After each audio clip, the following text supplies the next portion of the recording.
friends. Thanks for joining us for the Rotary Club of Georgetown, our weekly meeting. We are currently gathering in fellowship. Take this opportunity to call on some members. And by the way, if you are a member, you can join us on Zoom. You'll have to get the email from George from that. He sends out those emails every week. It's got the Zoom link. You're always more than welcome to watch there as well. We go into breakout rooms there to interact with the club more, but of course, you're always welcome to be here on YouTube. And we will get the meeting started about 12:15. We'll hear from our club president, George Lorgan, then. Hope everyone's having a great day. Stay with us, friends.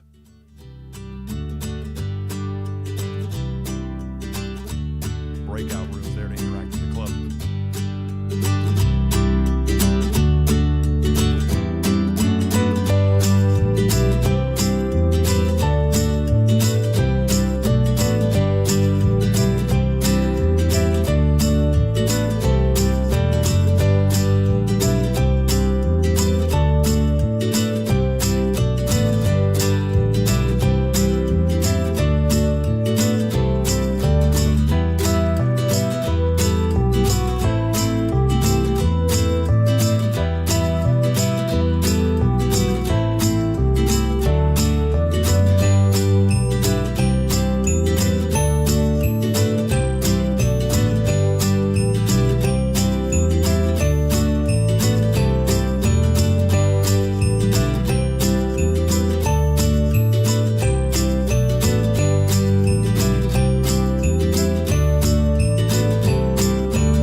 Welcome to the Rotary Club of Georgetown, Texas. Thank you so much for being here. I'm George Lorigan, president this year. This is my second to the last meeting as president. Georgianne will be taking over in July, so we're very excited about that. Julian, I saw you earlier, Julian. Hopefully you're still on. Yes. Oh, I'm sorry, I jumped my slides too fast. Ron Garland first before Julian. But I would ask everyone to join in a word of prayer for a moment. And in that word of prayer, I would say, Dear Lord, thank you once again for our opportunity to engage in Rotary fellowship at a distance right now that we all hope will someday not be at a distance where we can all be together. I say a prayer today for all those in our country and around the world that are suffering from coronavirus and the off impacts of coronavirus. And I say a prayer for our own nation today as we continue to struggle with each other. We struggle with issues. Help us each to respect, care for, listen, and maintain a great set of values. In Christ's name I pray. Amen. Amen. Thank you very much. Okay, Julian, back to you. All right. If you can look at the flag on your screen and recite the pledge following me. I pledge allegiance To the flag, to the flag of the United States of of America, America and and to the republic For which it which stands, stands one nation under God, under God, indivisible, with liberty and justice for all. Thank you, Julian. Is Lisa on?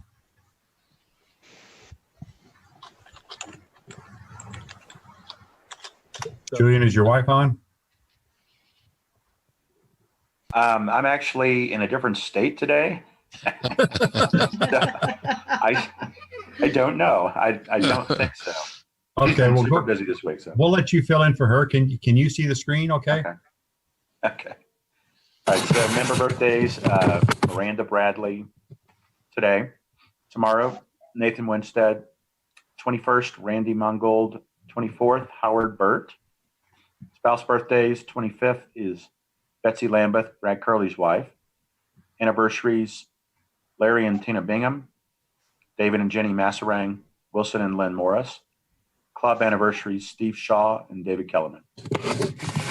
Thank you very much. Salute. Sure glad you had that slide up there. I forgot. That's okay. You guys can handle this stuff.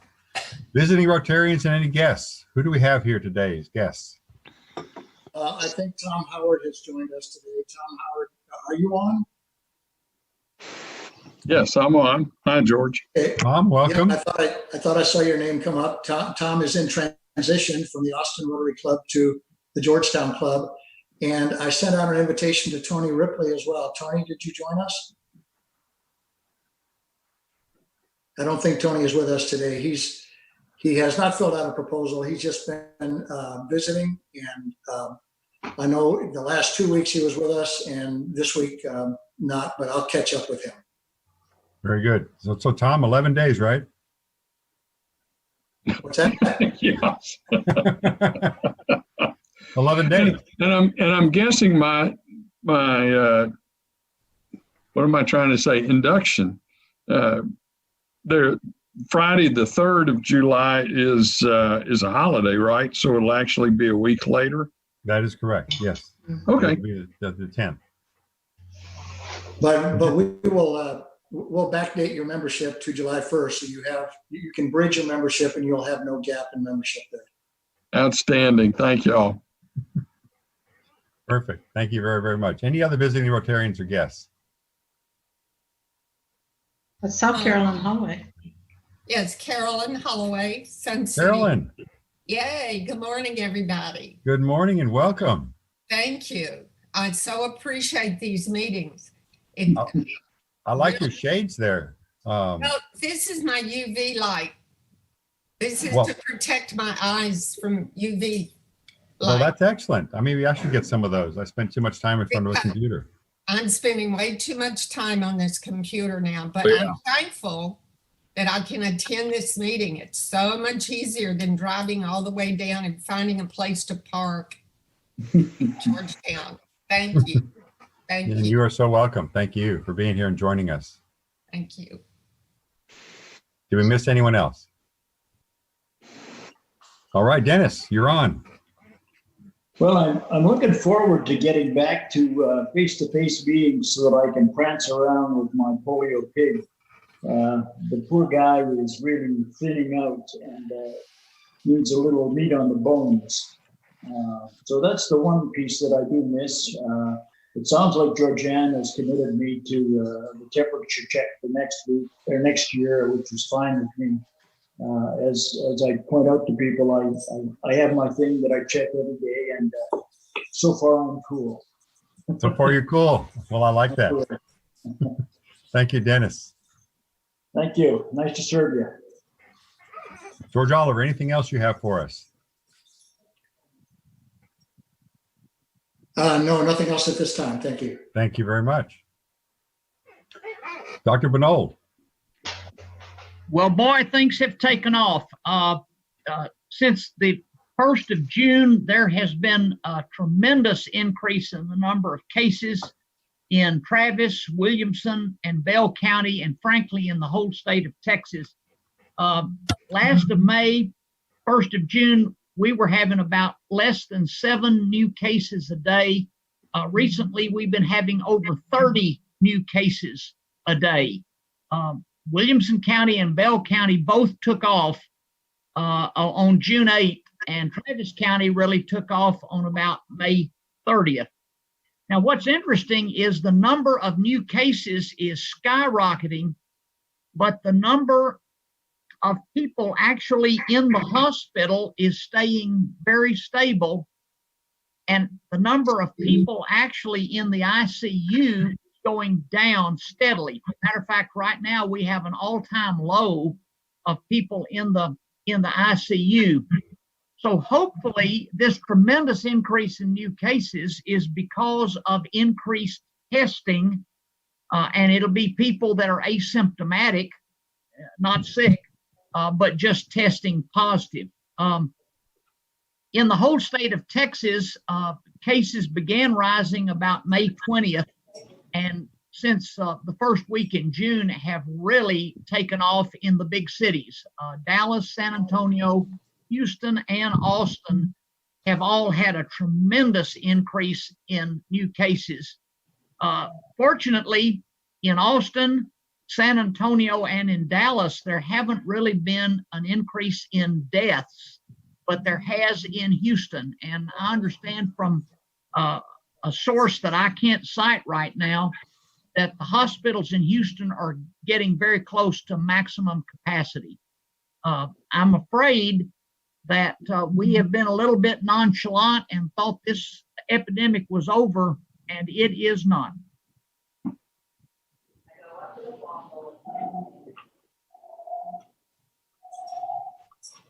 I have a question for you, Stephen. What age group have most of these recent cases been in? Most of the cases have actually been in the 40 to 60 age group here in Williamson County. I don't have that data for all of Texas, but of course the deaths are really in people over 80. In Williamson County, we have not had a single death of anyone younger than 50. And most 24 of the 32 deaths have been in people over 80. Okay. Now, the statistic that I've seen is that almost all of the new ones have been in the 18 to 40 range, not the 50 to 70. And I think that's all of them. I think that's for two reasons. Those people are the ones that are not practicing masks and social distancing. They're going to bars and parties. So it's not surprising that you're seeing more new cases there. However, clinically, they will do a lot better. Yep.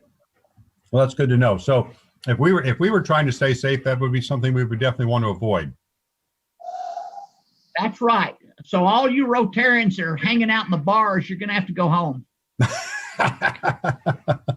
Thank you very much. I sure appreciate that update. Ron Swain, you got an update here on Faith in Action. Yes, thank you, George, and good afternoon, fellow Rotarians. Today is June the 19th, and some of you may recognize it being called Juneteenth, the day when the announcement was made that slavery had ended. That announcement was made in Galveston and, of course, spread throughout the Southeast. So we recognize that. Faith in Action, there's a slight update on this particular opportunity. I got a feedback from Michelle Wickerson this week. She says that all of the clients that have requested these care calls are being taken care of. So they're doing well there. She did indicate that the Faith in Action board will be meeting this week and identifying their next steps. So hopefully we will have an update for you on that at our next meeting. On the next slide, I think we go to the Caring Place, and the Caring Place, you see, has updated its services by opening the shops with reduced hours. They're still depending on staff rather than volunteers. I was in a conversation with Jenna O'Connor, the executive director, earlier this week, and they are still looking very carefully and closely at when they might have volunteers to come, because their volunteers mostly are 65 and older. But they are receiving some donations, but specifically items that they can sell in their restore. And of course, they're still distributing food to families according to their schedule. So we certainly encourage you to support the Caring Place with your donations of food, as well as dollars and any clothes or appliance items that you want to contribute to them. The next, I believe, is, these are mini grant that were awarded by our club. The new one is Helping Hands, and I think that went straight to the grants committee. The task force, the COVID-19 task force that George appointed, we received applications from the three other agencies and submitted and recommended those awards. So thank you to our club. It looks like we're close to $20,000 in cash donations by way of grant to organizations in our community. And there may be some others coming up in the not too distant future as well. Thank you so much. I think that's it for me. Yes, and we'll have you back in a little bit. Okay, thank you. Jim Deuser. I'm a little sad to report that the donations of food for the buckets have really kind of dwindled to almost nothing. We are starting to contact the neighborhood representatives in Sun City and ask them to put it in their newsletters in the hopes that we will stimulate that contribution again, because there's plenty of needy people to go around, and there's still folks that need the food, and we're hoping that this will re-energize. But thank you for those that contributed.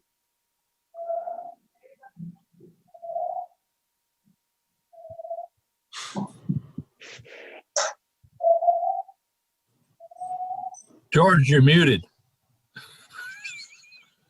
Appreciate it. Someone's got to look out for me. So I switched back to this slide because Ron already talked about it, but the Helping Hands of Georgetown also works with the Salvation Army as far as distributing that food, if I'm correct there, I believe. And then we're also trying to help them buy more food through this the mini grant of $5,000. And so it really makes a big difference in the families that they can support during this time frame when they don't have the food that they need. We had a ramp build this past weekend. I'm telling you what, you look at that crew over there and you might not want them building your ramp, but they did a great job. That was a 58-foot ramp we spent half a day doing that, and the next crew was going to put the rails on there. So, but it worked out very, very well. And I thank every one of them there, Henry, Larry, David, and Mike. So much. Could not do that without y'all. Nathan, you still on? Or Jeff?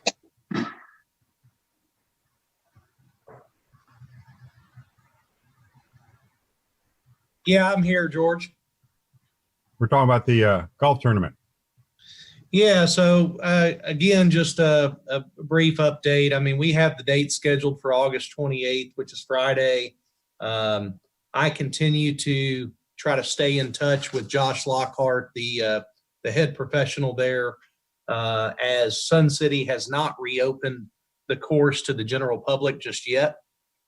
And so naturally, don't know how having an event with heavy restrictions on both the dinner and a number of people on the course could impact our fundraising ability and overall event experience. So I hope to hear back from him later today on any new developments, but I'm going to keep the board apprised, and we'll make a decision.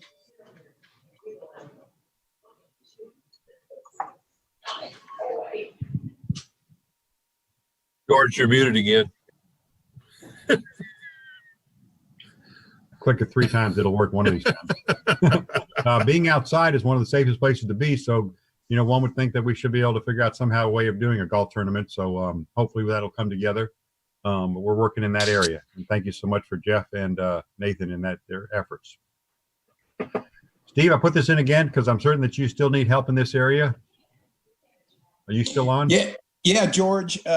Yeah, our fundraising committee is presently in operation trying to raise funds through the Field of Honor, and we need more contributors this year, I should say, because we expect our individual levels of contributions to be decreased from the sponsors we had last year. So we're asking for Rotarians in the club or anywhere to give us some companies you think that might be able to be a sponsor, make a contribution, no matter how small, to our Field of Honor this year. That's, you know, it supports not only the Field of Honor, but it supports these grants of nearly $20,000 we just talked about that Ron mentioned, and many other service projects, you know, our youth and a lot of other functions the club does. So it's our main fundraiser, and we need your help. So just send me any businesses or individuals that you think would like to contribute, and I'll be glad to contact them. Or if you have a contact at these with these individuals or businesses, just you can do it too. But we're looking for as many potential sponsors as possible. So I appreciate your help. Thank you. And thank you, George, for mentioning this again. You are welcome. Jeannie, you got a quick thing on Field of Honor? 30 seconds or less. I do. The one thing that I want to ask everybody is anyone who may be interested in helping us to lead the beneficiary selection committee, we would really appreciate you to step up. The beneficiaries are the people that receive the funds from the flag sales. So we need somebody to take that lead. If you're interested, please let me know. Thank you, George. Thank you very much. Ron Swain. Thanks, George. Now I have 2 slides for you. The second one you've already seen, but I figured you want to have this one also. Okay. Well, thank you for sending this out to the club. This is the poem that I used last week about clarity of 2020. And so I won't read it, and I hope you'll take an opportunity to take a look at that. So let's go. So the next slide is that in response to the call to action that I issued last week to our club, we had about 15 people to stay afterwards and join in a discussion.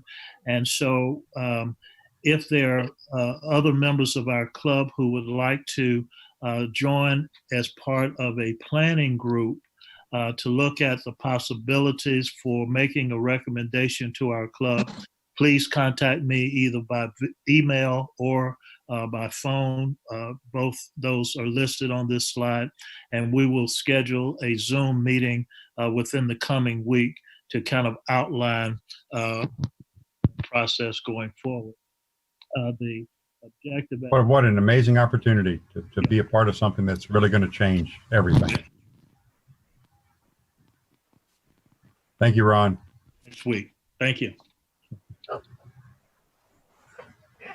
Zoom series this afternoon. Sylvia Whitlock. Sylvia Whitlock was the first female club president in Rotary history. She'll be speaking on the Zoom series. Next week, as Ron just talked about, campaign to eradicate racism. Georgetown project will be next Friday. Field of Honor, July 7th, Field of Honor committee meeting via Zoom. The link is in the email. And the already talked about the golf tournament. So without any further ado, who is going to introduce Dr. Brent?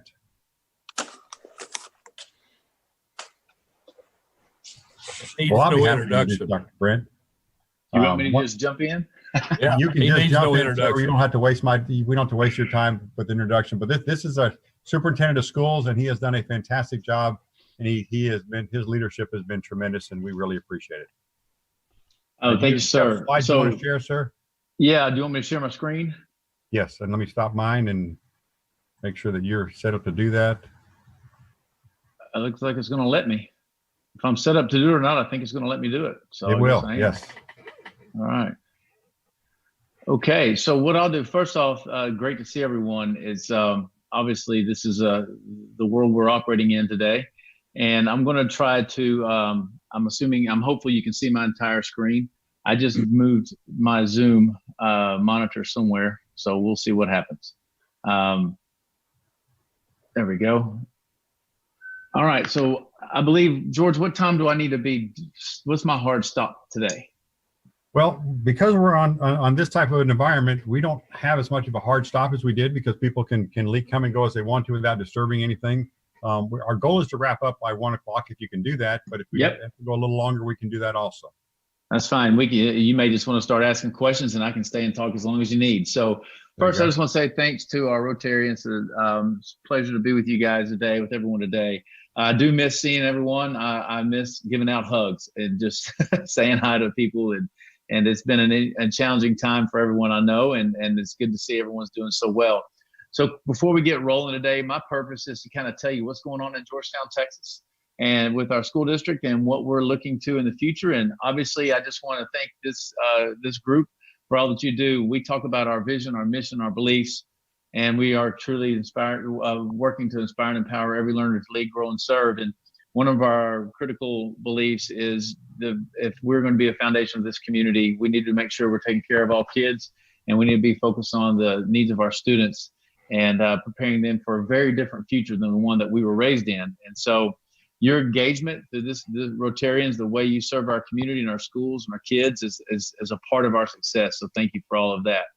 I'm going to click here and just kind of give you real quick the COVID timeline. You all know what sort of went on, but I just want to tell you as a school district, it was very surreal for us. On March the 13th, I talked to our entire district leadership team and said, guys, we're about to take off on spring break, but during this time, we're about to figure out how we have school because we're being shut down. And we had no idea that was the last time we were going to be together as a group. And our students went away for spring break and they never came back. And that's been challenging. And so the timeline was fast and furious for us. How do we turn our school district into a virtual school district in about a week and a half window? And what's it going to take to do that? So while I will admit some of the things we tried to do may not have been as good as some may have liked, but we were working like crazy to make sure we could take care of our kids. And I will tell you, I believe it was April 17th, we announced that we weren't going to be coming back to school. But as the largest employer in the community and as a facilitator for all things kids, it was a very challenging window of time for us. We've given out over 400 Wi-Fi hotspots to families who did not have internet access. We distributed over, you can see those numbers there. And to date, we served over 120,000 meals. one of the things that I was really proud of in this whole time is it's pretty emotional for me, and just the fact that I was able to see things about our educators and our people that a lot of people don't get to see. And watching men like Trey, who you may not know, who's our food service director, and Kirby, how they figured out ways to get meals to families and work to tirelessly make that happen. The teachers and staff who put packets together and distributed meals, and just how everyone came together to figure out how we got computer devices in our kids' hands and our families' hands, Wi-Fi access to people, and keep people fed throughout this whole time was,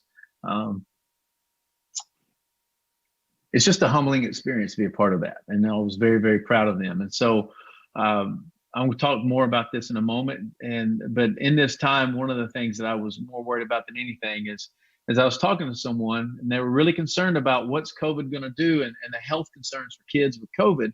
And I was talking to this gentleman, and I said, sir, I get it that this is a huge concern. Obviously it is. We see what it's doing. But I said, I have more kids in schools that are at risk of abuse, neglect, and assault that are more at risk to that than they will ever be at risk to COVID. And we've got to figure out a way to have school. There's some kids that need to be here.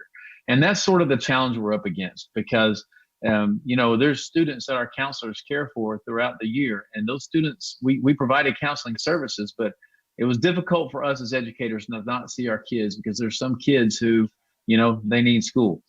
And so it was a challenging time, and has been a challenging time. And so when we got to the end of the school year, we had a lot of fun. And the fact that we decided, you know what, we're going to celebrate our kids. And we were able to put together a community pep rally.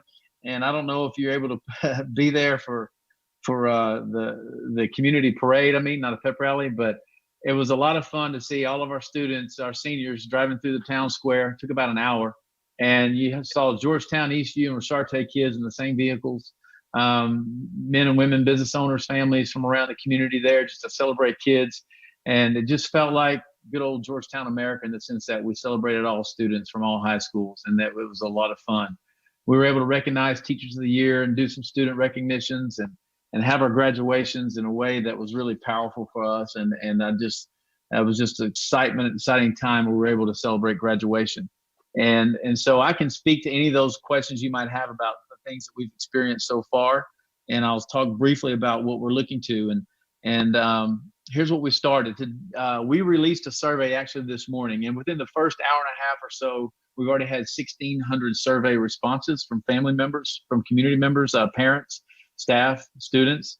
And we're making sure we distribute these surveys even in paper form for people who are coming by to pick up meals, because we've got to start working on how we have school in August. We're expecting to have school in August, and we do not expect the Texas Education Agency to tell us what we have to do. My guess is they're going to tell us, figure it out. And there's times where the TEA will support local control, and there's times where TEA does not want to support local control. And I think they decided they're going to turn this over to communities, and that, they're going to let us decide how we bring school back. And so we've surveyed students, parents, and staff members about what it's going to look like for returning to school. In July, our staff will start coming back to our facilities, and we're expecting to start school August 20th. And we still see that we will be honoring the calendar that we've already adopted. And there can be some conversations about that as well.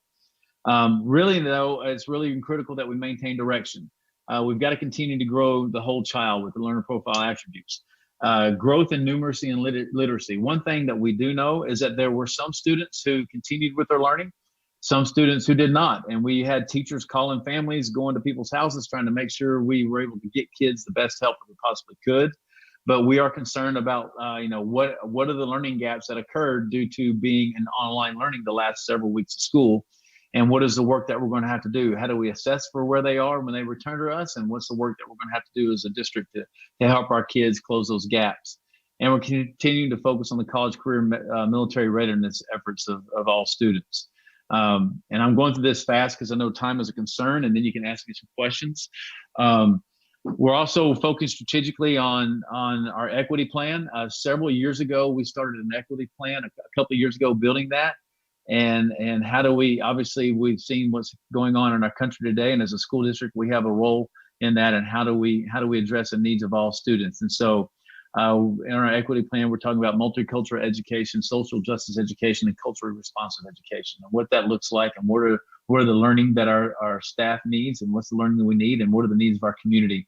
And we're excited about the equity plan and how we respond to the needs of our community, especially during this time, not only with COVID, but with all the concerns about racism and social injustices. So I'm excited about working towards that.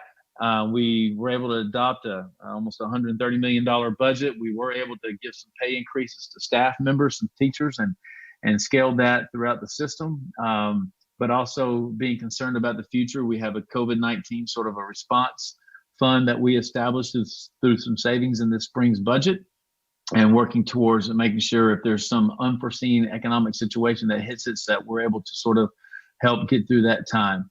And focusing on the input from the community they get for our survey, and sharing out for the next couple of months. We'll be giving out updates of what we're seeing for opening of school. Everyone wants to know what's school going to look like and when is it going to open. And I can tell you that we plan to open, like I said, on the 20th of August, but there's a lot that can happen between now and then. One thing we know is that this stuff is very fluid and changes very fast. But and for the sake of time and concern for everyone's time, I tried to go through those slides. I have more details, but that puts us at about 11 minutes. Man, guys, I don't know how else to do this, George, but I can just open it up to questions. And before we do that, I just say thank you very much for allowing this district to be a part of Rotary, allowing me to be a part of this group. And hopefully I've tried to give you a very fast flyover of just how uncertain things are with what the future looks like for school.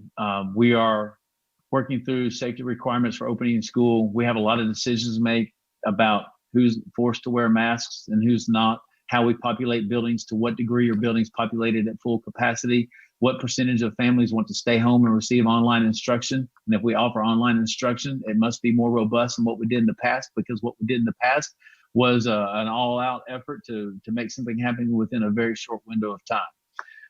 So I can just tell you it's more complex than I think I could probably explain in this window of time that we have. And I'm always willing to come back to fire out questions you guys might want to have of me. And so I'm thankful for you, for Rotary, and I'm thankful for the men and women on this Zoom. And just know that I think now I should probably turn it over to questions. And I see Rob Hipp on the screen. And Rob, thanks for helping with the parade, buddy.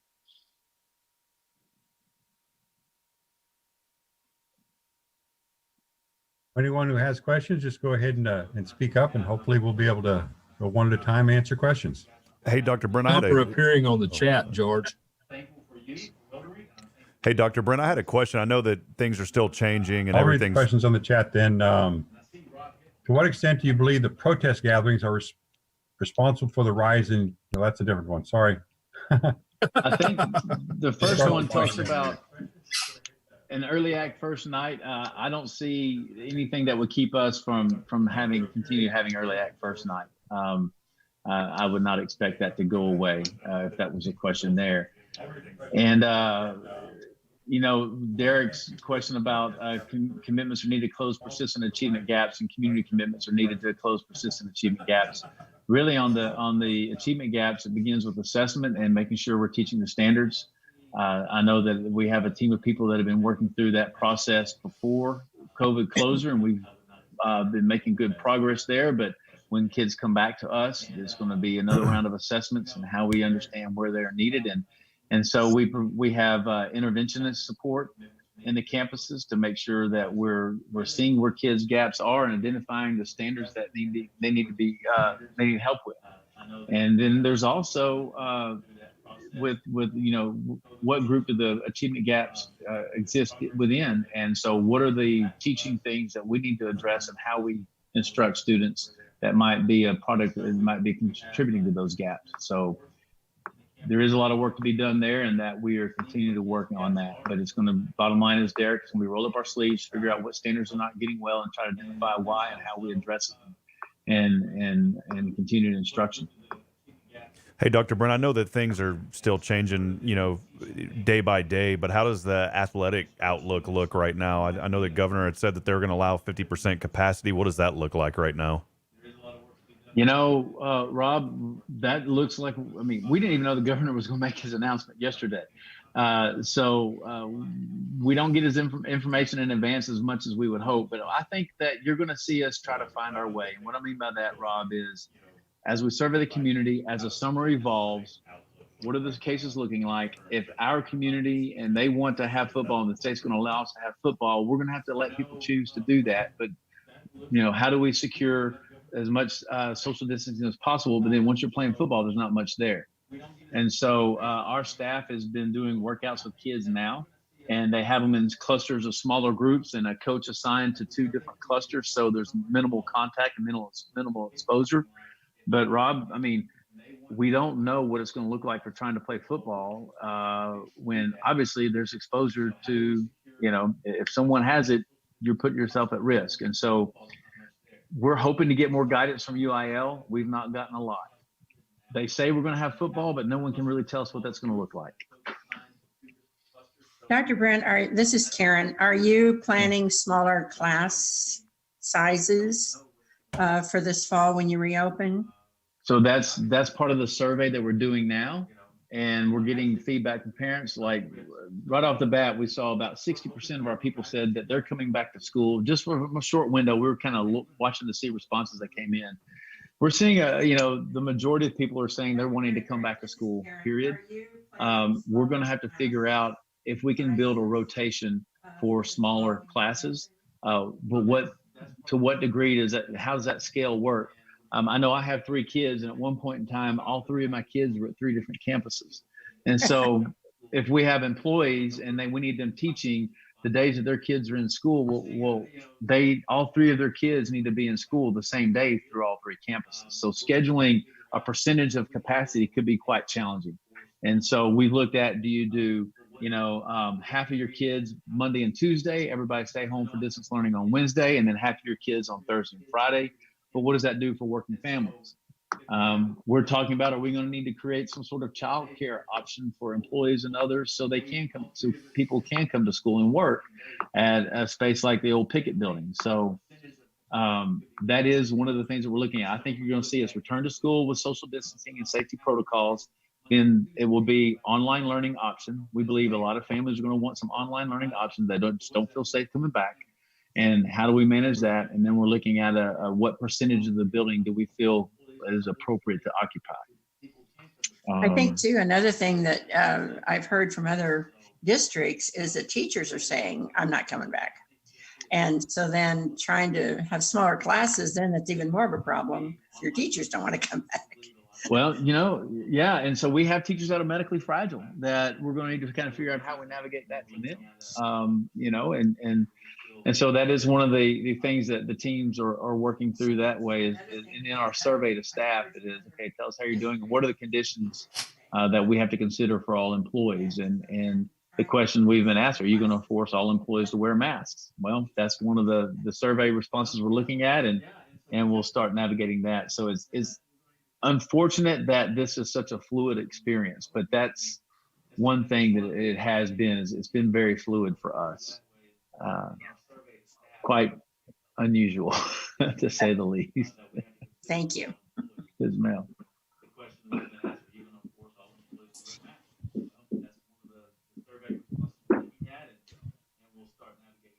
There's I another see question there's in the chat box. Oh, good. Yeah, about field trips. Boy, I don't even know, Ms. Cox, where to begin on the field trip conversation. Quite honestly, the fact is that's been the furthest thing from my mind. I'm just trying to figure out if I'm going to get to have school. But I know that once school comes back, I think that we'll have to look at whatever safety protocols we are in at that time and what are the conditions. Guys, we're expecting to have to shut school down. So at some point in time, we're going to expect to have to close the district down, maybe close campuses down, but it's hard to close one campus down and not close down others because they're all so interconnected. And so if you have different cases, when someone comes up impacted, what percentage of that school needs to close, or is it the entire school?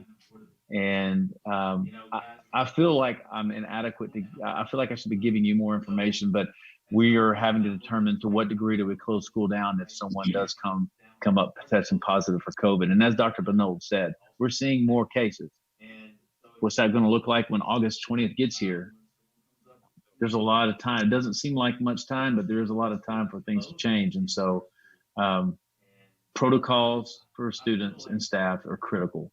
And how we respond to people who come down with COVID, we know we're going to have to shut down school, I believe. That's just me talking to you as Fred, not in an official district position, but I think that's going to happen. Fred, I've got a question, and I don't know that you can effectively answer it either.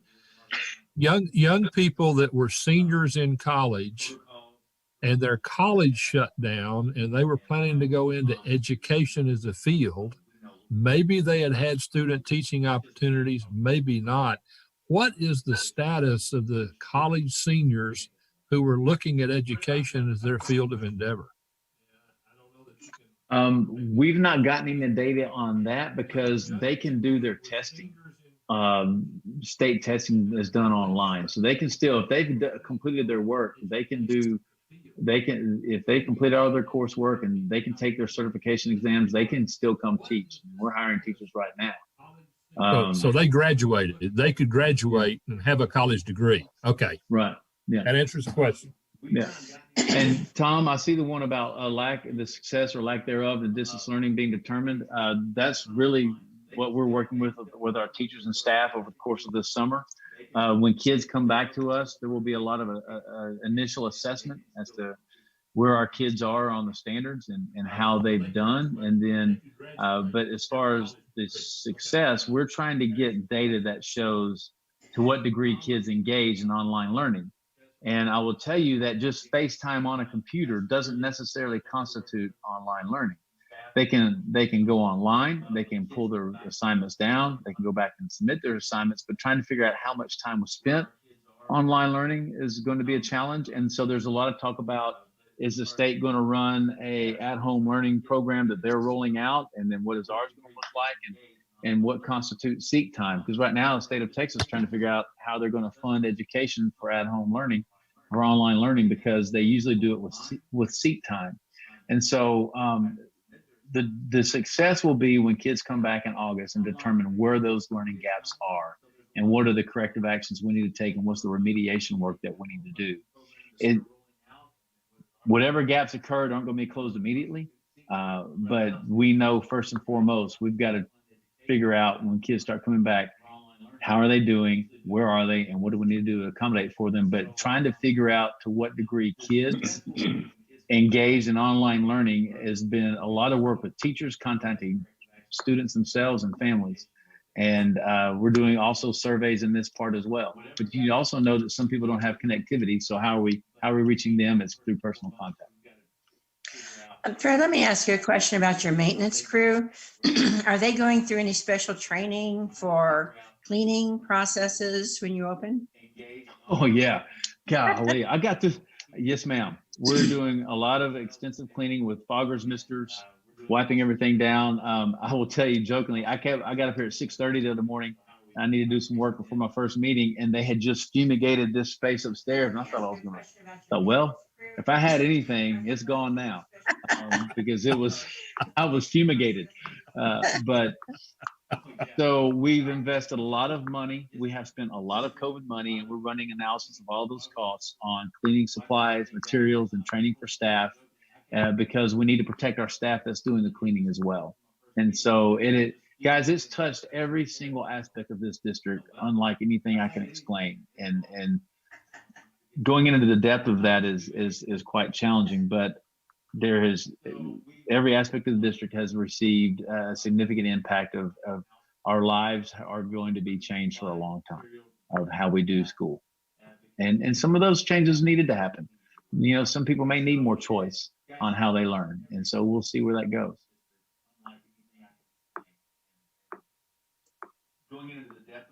But I think in closing, I will say the success or lack thereof, our greatest concern is how did our kids do during that time? And when we get them back, what are their needs going to be? And so we have counseling teams working through that. We are reaching out to people through surveys. And I just, as a school district, I will tell you, we just need to get our kids back if we can. If we can't, how do we make sure we're reaching them? Because we have a lot of students that come from several disadvantaged situations who there's not adults looking out for their well-being for education in the future. And how do we do that? And that's something we've got to do. So. Dr. Brent, thank you very, very much. We'll keep this open after we close the meeting out here. So if someone has any questions, additional ones, that they can certainly ask you those questions. Well, let's go quickly to close out the meeting. Any announcements for the good of Rotary?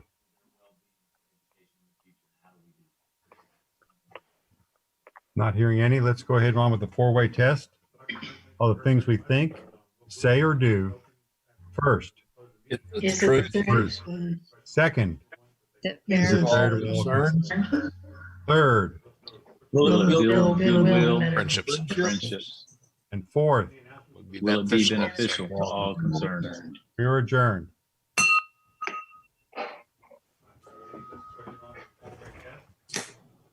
Bye, everybody.